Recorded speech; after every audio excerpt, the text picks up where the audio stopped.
اعوذ باللہ من الشیطان الرجیم، بسم اللہ الرحمن الرحیم۔ السلام علی الحسین وعلی علی ابن الحسین وعلی اولاد الحسین وعلی اصحاب الحسین۔ ناظرین اکرام، السلام علیکم ورحمۃ اللہ۔ پروگرام مقصد ازاں، اہم ترین گفتگو اس پروگرام کے ذریعے ہم آپ تک پہنچا رہے ہیں، اور آج یہ ہمارا 9واں ایپیسوڈ۔ بہت سی گفتگو، بہت سی ذمہ داریاں، ازاں کا مقصد اور تعجیل امام زمان علیہ السلام کی ظہور اس سلسلے سے ہو چکی ہے۔ آج ایک اہم گفتگو ہم کرنا چاہتے ہیں، واقعی جس کو سننے کے بعد ایک بیداری آپ کے اندر، ایک علم کا خزانہ آپ حاصل کرنے والے ہیں۔ وہ کیا ہے؟ سنتے جائیے۔ لیکن اس سے پہلے آئیے استقبال کرتے ہیں علی جناب مولانا علی عباس خان صاحب، جو کہ المصطفیٰ انٹرنیشنل یونیورسٹی قم جو کہ ایران میں ہے، وہاں لیکچرر۔ السلام علیکم ورحمۃ اللہ۔ وعلیکم السلام ورحمۃ اللہ وبرکاتہ۔ ایک روایت کا ہم سہارا لے رہے ہیں کہ جب امام زمان علیہ السلام ظہور فرمائیں گے انشاءاللہ، تو امام حسین علیہ السلام رجت فرمائیں گے۔ اب اس میں کئی سوال ہیں۔ سب سے پہلے آپ اگر یہی بتا دیں کہ رجت یہ کیا شے ہے، یہ کیا چیز ہے؟ اعوذ باللہ من الشیطان الرجیم، بسم اللہ الرحمن الرحیم۔ الحمد للہ رب العالمین، وصلی اللہ علی محمد واہل بیتہ الاطیبین الاطہرین۔ السلام علی الحسین وعلی علی ابن الحسین وعلی اولاد الحسین وعلی اصحاب الحسین۔ بعض روایات میں ملتا ہے کہ جب امام علیہ السلام تشریف لائیں گے تو آپ کی حکومت کے اواخر میں امام حسین علیہ السلام تشریف لائیں گے اور پھر آپ حکومت کریں گے۔ اچھا۔ اور یہی وہ زمانہ ہے کہ جس کو رجعت کہا جاتا ہے۔ یہ رجعت کا ایک سلسلہ ہے کہ جو شروع ہوگا، یعنی ظہور کے بعد یہ سلسلہ شروع ہوگا۔ رجعت یعنی پلٹنا، جی، رجوع کہتے ہیں عربی میں پلٹنے کو۔ اسی سے بنا۔ ہاں، تو رجعت یعنی پلٹنا، جی، تو یہ اس کا لغوی معنی ہے۔ لیکن شیعہ آئیڈیولوجی کے اعتبار سے رجعت یعنی امام زمانہ علیہ السلام کے ظہور کے بعد کچھ لوگ اپنے اختیار سے اور کچھ لوگ جبراً، اچھا، اور خداوند متعال کے حکم سے اس دنیا میں واپس پلٹائے جائیں گے، تاکہ عادلانہ حکومت کے نظام کو دیکھیں۔ اچھا، اسے کہا جاتا ہے رجعت۔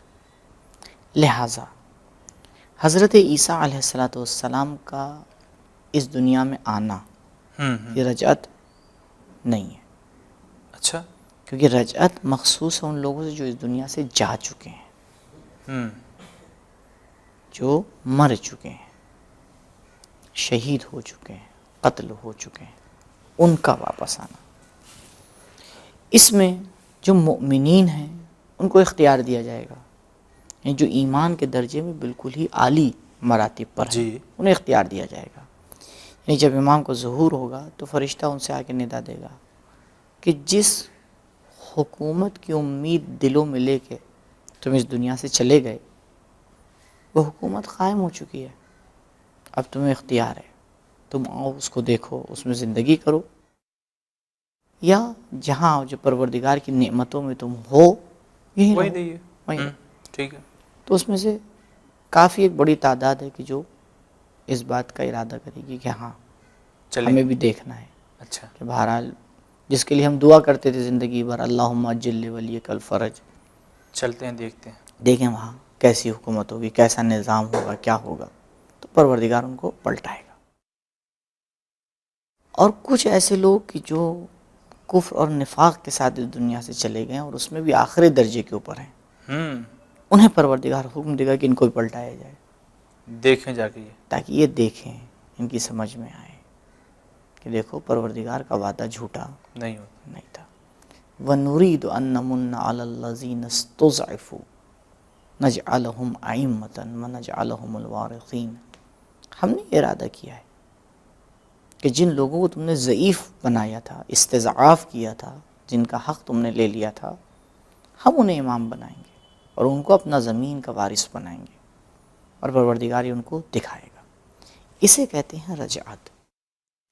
اب آگے یہاں پہ دو چیزیں دیکھیں. رجعت میں کچھ مسائل بالکل طے شدہ ہیں اور یہ شیعوں کا مستحکم عقیدہ ہے، اور ایسا بھی نہیں ہے کہ یہ عقیدہ خود ہمارا کوئی بنایا ہوا ہے، بلکہ قرآن اس کی تائید کرتا ہے. قرآن کے اندر بہت سے ایسے موارد ہیں. جناب عزیر علیہ السلام کا واقعہ ہے کہ جو اس دنیا سے چلے گئے اور دوبارہ پروردگار نے ان کو زندہ کیا. جی ہاں، بہرحال یعنی جب ہم کچھ نہیں تھے، پروردگار نے ہمیں خلق کیا، صحیح، تو مرنے کے بعد دوبارہ خلق کرنا اس میں کوئی مشکل نہیں ہے. مشکل نہیں ہے. نہ عقلاً کوئی مشکل ہے، نہ روایتاً کوئی مشکل ہے، نہ آیتاً کوئی مشکل ہے. قرآن، روایات، عقل سب اس کی تائید کرتے ہیں. جی، تو اگر ایک کام ہر اعتبار سے ممکن ہے اور ہو بھی چکا ہے، تو بہرحال کوئی اس کے اندر استبعاد نہیں ہے کہ ہم آگے کہیں گے نہیں یہ کون سا عقیدہ ہے، یہ کیا ہے. جی، نہیں. تو یہ مسئلہ طے شدہ ہے کہ روایات، آیات اور عقل اس کی تائید کرتی ہیں اس عقیدے کی، اور یہ عقیدہ مخصوص ہے تقریباً شیعوں سے. شیعوں کے علاوہ تقریباً آپ کو کوئی ایسا فرقہ نہیں ملے گا کہ جو آ کے اس عقیدے کا اظہار. قائل ہو. جی جی، بہرحال قرآن اور روایات سے ہم نے اس کو لیا ہے، اہل بیت علیہم الصلوۃ والسلام نے ہم کو سکھایا ہے، اور بہرحال ہم بار بار اس بات کی تائید کرتے ہیں کہ اگر کچھ لینا ہے تو اہل بیت سے لینا ہے، بے شک. اور اسی در سے لینا ہے. تو اس در نے ہم کو اس عقیدے کو سکھایا اور ہم اس کے قائل ہیں. اب مسئلہ بچتا ہے اس کی جزئیات کا، کہ رجعت کی بعض جزئیات کی. مثال کے طور پر جب رجعت ہوگی کون کون آئے گا، کس طرح سے آئے گا، کتنے دن رہے گا. تو یہ جو جزئیات ہیں یہ بہت سی ہمارے لیے مشخص نہیں ہیں. بعض روایات میں کئی اماموں کی رجعت کے بارے میں ملتا ہے، بعض کے بارے میں مولا کائنات علیہ السلام کے بارے میں ملتا ہے، لیکن تقریباً جو روایات ہیں اس میں سب میں امام حسین علیہ السلام کا ذکر ہے. اچھا. یعنی امام حسین علیہ السلام کی ذات ایک ایسی ہے کہ رجعت کے بارے میں تقریباً آپ کہہ سکتے ہیں کہ روایات موجود ہیں کہ امام حسین علیہ السلام رجعت میں واپس آئیں گے. تو کیوں خالی امام حسین علیہ السلام کی طرف اشارہ ہے، بقیہ امام کی طرف کیوں نہیں ہے؟ جی، میں پہلے بعض ان روایات کی طرف اشارہ کر دوں، پھر آ کے اس مسئلے کی طرف جو ہے وہ بیان کرتے ہیں کہ یہ مسئلہ کیا ہے. مثال کے طور پر امام جعفر صادق علیہ السلام فرماتے ہیں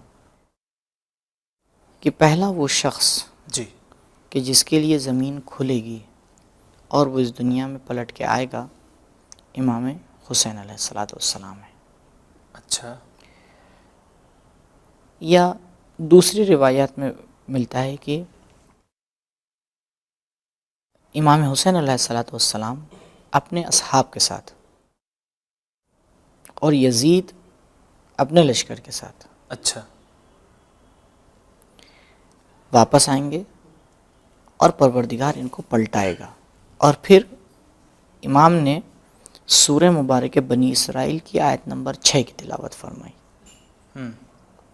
یا امام محمد باقر علیہ السلام سے روایت ہے کہ حضرت فرماتے ہیں کہ عاشور کی رات امام حسین علیہ السلام نے اپنے اصحاب کو جی جنت کی بشارت دی، ٹھیک، اور اس کے بعد فرمایا کہ یہ سب کچھ جو ہو رہا ہے ہم جا کے جنت میں رہیں گے، قیام کریں گے، لیکن جب آخری حجت کا ظہور ہوگا جی تو ہم دوبارہ انتقام کے لیے واپس آئیں گے. اچھا. وجہ انہی روایات میں بیان کر دی گئی ہے. اس کی وجہ یہ ہے کہ جس طرح کا ظلم امام حسین علیہ السلام پر ہوا کسی امام پر نہیں.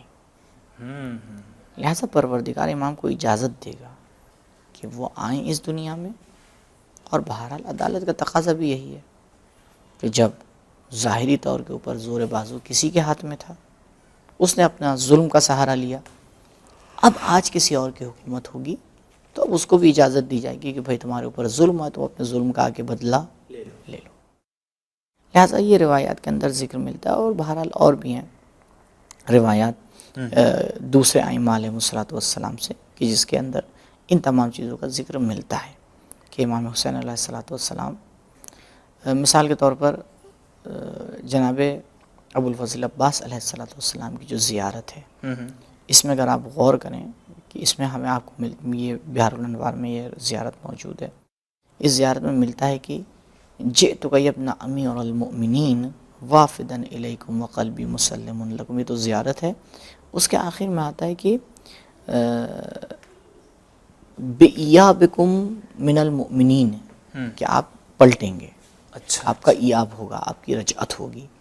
تو زیارتوں میں بھی رجعت کا ذکر ملتا ہے. لیکن یہاں پر جو چیز ہمیں سمجھنا ہے جی وہ یہ کہ ایک خاص رابطہ ہے امام زمانہ علیہ الصلوۃ والسلام اور امام حسین علیہ الصلوۃ والسلام کا, کہ ہم جب آگے ظہور کی بات کرتے ہیں, جب ظہور کی روایات کو ہم آ کے دیکھتے ہیں تو وہاں پر ہمیں امام حسین علیہ الصلوۃ والسلام کا ذکر ملتا ہے. تو جب ہم آئیں اس جگہ پر, اس ٹائم میں, اس زمانے میں کہ جو زمانہ امام حسین علیہ الصلوۃ والسلام سے مخصوص ہے, تو آئیں اس کا ذکر کریں کہ جس کا ذکر امام حسین علیہ الصلوۃ والسلام کے ذکر کے ساتھ ملتا ہے اور وہ ہے امام زمانہ علیہ الصلوۃ والسلام. لہٰذا اگر ہم اپنی عزاداری کو جی ایک صحیح موڑ دینا چاہتے ہیں اور اپنی عزاداری کو اس مقام کے اوپر پہنچانا چاہتے ہیں تو وہ مقام فقط امام زمانہ علیہ الصلوۃ والسلام ہے. دیگر ائمہ ہیں لیکن جس کے اوپر تاکید ہمیں ملتی ہے, جس کا ہمیں ذکر ملتا ہے. اور آئیں واقعاً کربلا سے سیکھیں. یعنی کربلا ایک مقدمہ ہے, جی کربلا ایک شروعات ہے. میں نے بار بار ذکر کیا کہ آئیں اپنے کاموں کو شروعات کریں کہاں سے؟ امام حسین علیہ الصلوۃ والسلام سے. اور اس کو ختم کہاں پہ کریں؟ امام مہدی علیہ السلام, امام زمانہ عجل اللہ تعالیٰ فرجہ شریف کے اوپر. لہٰذا یہ جو ہماری ذمہ داری ہے, یہ جو مقصد عزا ہے, بہت زیادہ یہ مقصد ہمارے لیے کلیئر ہو جاتا ہے. جی یعنی اگر ہم آ کے اس مقصد میں اس چیز کو نظر میں رکھیں کہ ہم اس عزاداری سے کہاں پر پہنچنا چاہ رہے ہیں. اب آئیں دوبارہ پلٹتے ہیں شروع کے ایپیسوڈ کی طرف کہ جہاں پر یہ گفتگو ہوئی تھی کہ مقصد خلقت کیا ہے اور پروردگار نے ہماری خلقت سے کیا مقصد نظر میں رکھا ہے. تو عرض کیا تھا کہ پروردگار کا مقصد ہمیں کمال تک پہنچانا ہے. بے شک. پھر آ کے عرض کیا تھا ناظرین کی خدمت میں کہ یہ مقصد حاصل نہیں ہوگا مگر عبادت کے سائے میں. عبادت وہ تنہا راستہ ہے کہ جو ہمیں اس مقصد سے ہمکنار کر سکتی ہے. جی یعنی عبادت سب سے نزدیک ترین وسیلہ ہے کہ جو اس مقصد کو پورا کرنے میں ہماری مدد کر سکتا ہے. پھر آ کے ناظرین کی خدمت میں عرض کیا تھا کہ عبادت بھی کئی طرح کی ہے. جی لہٰذا ان عبادتوں میں کچھ عبادتیں ایسی ہیں کہ جو دوسری عبادتوں سے ایک سر و گردن آگے ہیں, مقدم ہیں. اور معاشرہ ایک اہم کردار ادا کرتا ہے ان تمام چیزوں کو اپنے مقصد تک پہنچانے کے لیے. جی لہٰذا اب دوبارہ ہم انتہا میں جو تقریباً اختتام پہ ہے ہمارے یہ پروگرام اور آخری ایپیسوڈ چل رہے ہیں, اس میں دوبارہ ہم چاہ رہے ہیں کہ ہمارے ناظرین اسی بات کی طرف توجہ کریں. پہلی بات, ہماری عزاداری کا ٹارگیٹ, ہماری عزاداری کا مقصد ظہور میں تعجیل ہونا چاہیے. جی یعنی ہم جو بھی کریں عزاداری میں, چاہے بعنوان منتظم کریں, چاہے بعنوان عزادار کریں, چاہے بعنوان خطیب منبر اور مرثیہ خواں اور نوحہ خواں, جی کسی بھی حصے میں ہم آ کے اگر رول پلے کر رہے ہیں, آ کے وہاں پر اس بات کا خیال رکھیں کہ بہرحال ایک کوئی ذکر, ایک کوئی بات, ایک کوئی ایسی چیز کہ جو ہمارے مجمع کو, جو ہمارے معاشرے کو آ کے امام سے جوڑ دے, اس میں ضرور ہونا چاہیے. بے شک. تاکہ ہمارا رابطہ اس عزاداری سے آ کے امام سے آ کے مل جائے. جب امام سے آ کے جڑ جائے گا تو خود بخود ہمارا معاشرہ جب آ کے امام سے جڑ جائے گا تو وہ مقصد پورا ہو جائے گا جس مقصد کی طرف ہمیں جانا ہے. وہ کیا ہے؟ کمال تک پہنچنا ہے.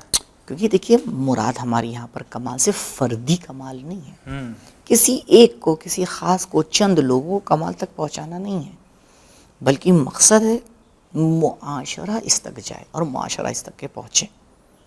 اس کے لیے ہمیں بہترین پلیٹ فارم ملا ہے. پروردگار نے کا لاکھ لاکھ شکر ہے کہ اس نے ہمیں یہ پلیٹ فارم دیا ہے.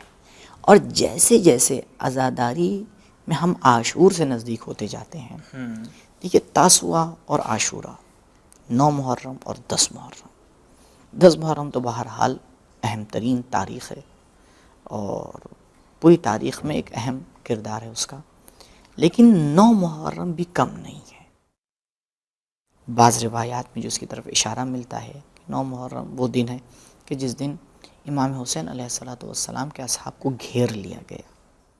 یعنی یہ ایک مقدمہ ہو رہا ہے. یعنی اب تک کہ ہم بہرحال جو بھی عزاداری کر رہے تھے اب ہم بالکل نزدیک ہو رہے ہیں اس دن سے کہ جو قیامت کا دن ہے. قریب ہو رہے ہیں اس دن سے کہ جس دن کے لیے کہا گیا ہے کہ اپنے آپ کو مشغول کر دو عزاداری کے اندر. دنیاوی کسی کام کی طرف دنیاوی کسی کام میں کو چھوڑ دو. جی ایک دن تمہیں امام حسین کے نام پہ دینا ہے زندگی میں. کم سے کم ایک دن تو دینا ہے. کم سے کم. تو ہم باقاعدہ اس کے لیے تیاری کریں کہ ہمیں اس ایک دن میں کیا کرنا ہے. دیکھیے شاید ہم اس کے لیے تیاری نہیں کر پاتے. ہم آ کے باقاعدہ پلان نہیں کر پاتے کہ ہمیں عاشور کے دن کیا کرنا ہے, کس طرح سے عزاداری کرنا ہے. آپ اعمال عاشورہ میں دیکھیں گے, اعمال عاشورہ میں عصر عاشور میں ایک عمل ملے گا آپ کو. وہ ہے آخری امام کو پرسہ دینا. جی آخری امام کو پرسہ دینا. پرسہ دینا. کیوں ہم پرسہ دیتے ہیں؟ کیونکہ ہم آخری حجت کو وارث مانتے ہیں. بے شک. آخری حجت کو عزادار مانتے ہیں. تو پرسہ دینے کے لیے کچھ تو تیاری کرنا پڑے گی. کچھ تیاری کرنا پڑے گی. اگر یہ رابطہ ہم سمجھ جائیں کہ امام حسین علیہ السلام رجعت میں واپس آ رہے ہیں. اچھا امام حسین علیہ السلام جب رجعت میں واپس آ رہے ہیں, ان کے اصحاب بھی آ رہے ہیں, تو عین ممکن ہے کچھ اور حسینی بھی واپس آئیں, کچھ اور عزادار بھی واپس آئیں. بے شک.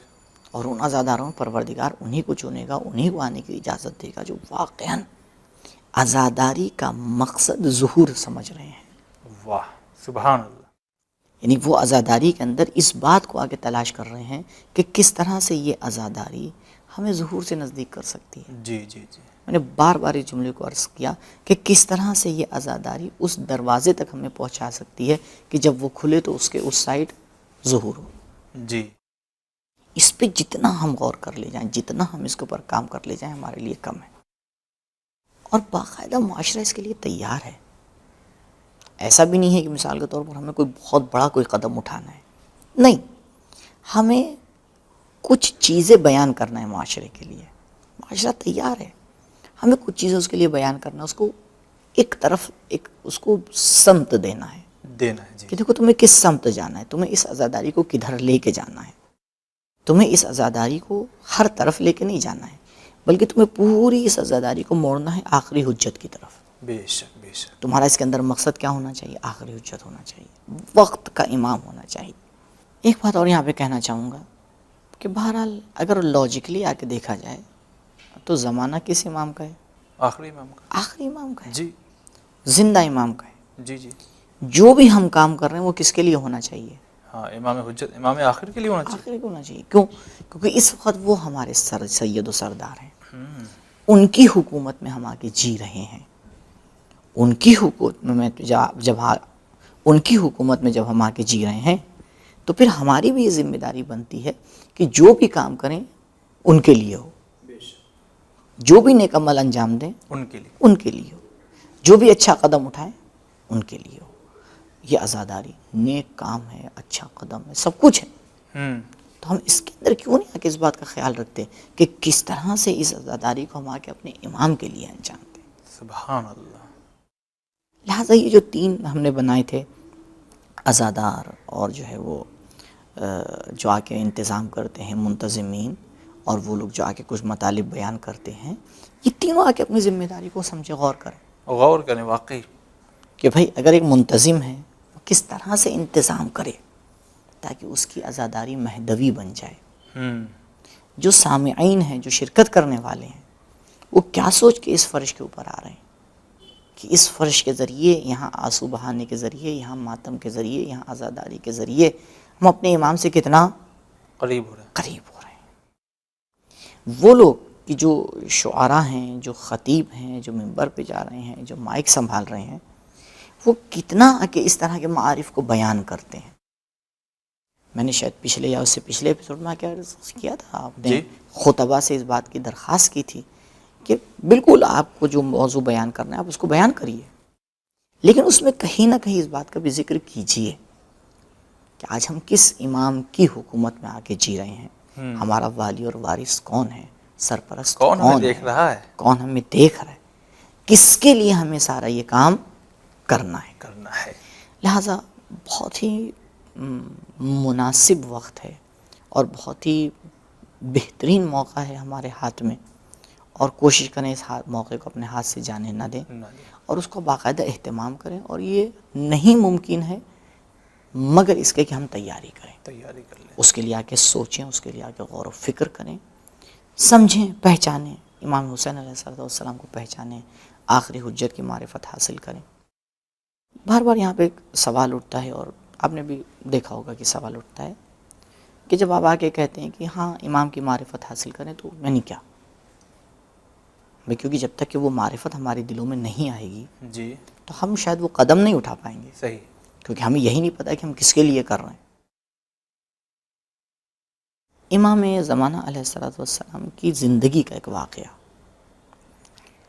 کہ ابھی امام بہت ہی چھوٹے ہیں، یعنی 11ویں امام کی شہادت سے پہلے امام اپنے خادم سے سوال کرتے ہیں کہ یہ بتاؤ میں کون ہوں. اچھا، یہ بتاؤ میں کون. خادم پلٹ کے جواب دیتا ہے کہ آپ میرے آقا ہیں اور میرے آقا کے بیٹے ہیں. جی. امام فرماتے نہیں، یہ نہیں پوچھنا چاہ رہا تھا، یہ نہیں پوچھنا چاہ رہا تھا. تو پلٹ کہتا ہے تو آپ بتائیے، مجھے نہیں معلوم. امام فرماتے میں وہ ہوں کہ جس کے ذریعے پروردگار اپنی زمین کو عدل اور انصاف سے بھر دے گا. جی. اب دونوں میں کیا فرق ہے؟ پہلے والے میں جو امام کا ظاہری صفت تھی اس کو بیان کیا گیا، لیکن پھر امام نے آ کے اپنے باطنی معرفت تھی اس کو بیان کیا. یعنی ہمیں اس چیز کو آ کے پہچانوانا ہے کہ دیکھو یہ جو بادل چھائے ہوئے ہیں یہ بہت دن رہنے والے نہیں ہیں. یہ جو تم دیکھ رہے ہو کہ یہ سورج ابر کے پیچھے چلا گیا ہے، یہ بہت دن رہنے والا نہیں ہے. واقعاً ہمارے معاشرے کے اندر ہم اس امید کو جگائیں، تب آ کے ہمارا جوان امید کے ساتھ کام کرے گا، تب آ کے جا کے وہ امید کے ساتھ محنت کرے گا کہ ہم زندہ امام کی حکومت میں زندگی کر رہے ہیں.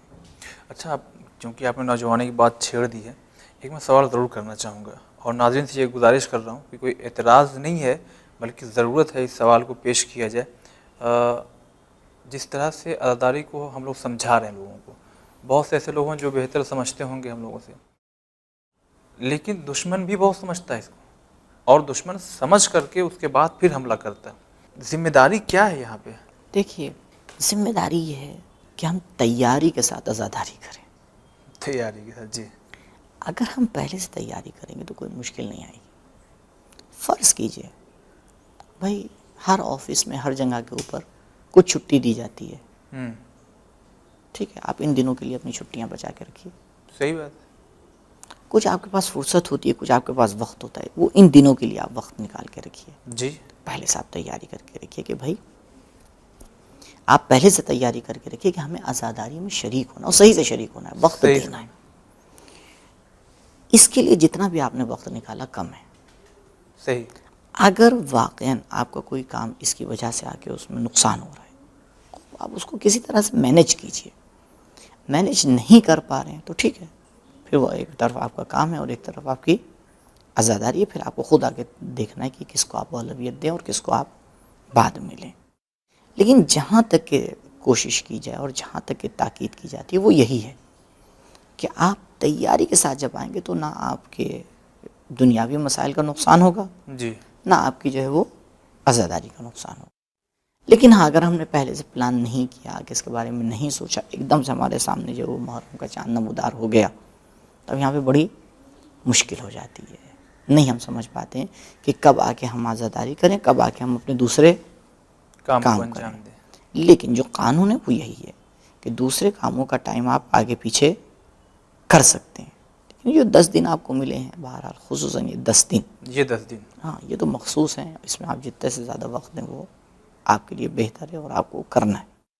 ہاں اب اس کے بعد جو ایام عزا آگے چل رہا ہے وہاں پہ ہم آگے مینیج کریں کہ بہرحال ہمیں عزاداری کے ساتھ ساتھ اپنے دوسرے کام بھی، بالکل ایجوکیشن کی ہاں بات ایجوکیشن ہے۔ کے جو بھی کام ہے وہ ہم کو آگے نپٹانا ہے، جی اور یہ ممکن ہے، عین ممکن ہے، بس تھوڑی سی توجہ کی ضرورت ہے اور تھوڑی سی اس کو جو ہے وہ سمجھداری اور اس کو نظام دینے کی ضرورت ہے، جی جی انشاءاللہ۔ انشاءاللہ۔ چلیے آگے بہت بہت شکریہ ادا کرتے ہیں۔ ناظرین دیکھیے اب یہ آج ہمارا 9 ایپیسوڈ مکمل ہوا، کل کا ایپیسوڈ جو ہوگا وہ آخری ایپیسوڈ ہوگا مقصد اعلیٰ کے سلسلے سے، لہذا اہم ترین گفتگو ہے جسے دیکھنا نہ بھولیے گا۔